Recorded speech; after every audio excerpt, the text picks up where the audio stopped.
السلام علیکم دوستو، welcome to Usman beauty tips. امید کرتا ہوں کہ آپ سب اللہ تعالیٰ کے فضل و کرم سے خیریت سے ہوں گے۔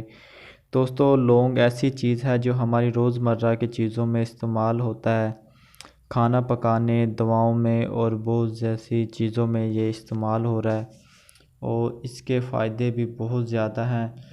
کچھ فائدے آپ کی خدمت میں پیش کرنے لگا ہوں، تو وہ دوستو آپ ذرا غور سے سن لیجئے کہ خشک لونگ کا سفوف شہد کے ساتھ ملا کر کھانے سے آپ کو قے اور متلی وغیرہ جو رک جاتی ہے وہ بھی۔ لونگ کا ایک دانہ خوردنی نمک کے ساتھ چبا جانے یا اسے نگل جانے سے بلغم کے جو اخراج ہے اس میں آسانی ہو جاتی ہے، گلے کی خراش کم ہو جاتی ہے اور کھانسی وغیرہ بھی رک جاتی ہے۔ اس مقصد کے لیے لونگ کا جو جوشاندہ ہے بھی تیار کر کے استعمال کیا جا سکتا ہے۔ 6 عدد لونگ 30 ملی لیٹر پانی میں ڈال کر آپ ابالتے رہیں، جوشاندہ تیار ہو جائے گا۔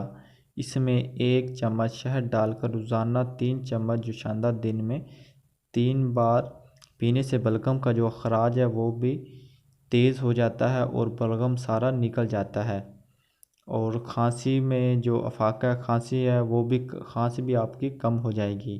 لونگ اور ادرک کی چائے تو بہت مشہور چائے ہے۔ لونگ اور ادرک کی چائے کو آپ نے پینا ہے، وہ آپ کی تلی جو آپ کی تلی یا اندرونی مرض ہیں اس کے لیے بھی بہت زیادہ مفید ہے، اور خاص طور پر حاملہ اور خواتین کی جو متلی ہے اس سے زیادہ زور جو ہے وہ حاملہ خواتین کو جو متلی وغیرہ آتی ہے وہ بھی اس کی چائے جو پئیں آپ لونگ کی، تو اس سے بھی آپ کی جو متلی وہ انشاءاللہ رک جائیں گی اور اس کی شکایات وغیرہ جو کچھ بھی ہیں وہ بھی انشاءاللہ ختم ہو جائیں گی۔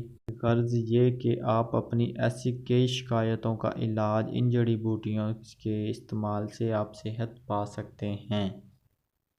تو دوستو، اگر آپ کو ہماری آج کی ویڈیو اچھی لگی ہو تو ہمارے چینل کو ضرور سبسکرائب کریں اور اپنے دوستوں کے ساتھ بھی شیئر کریں۔ شکریہ۔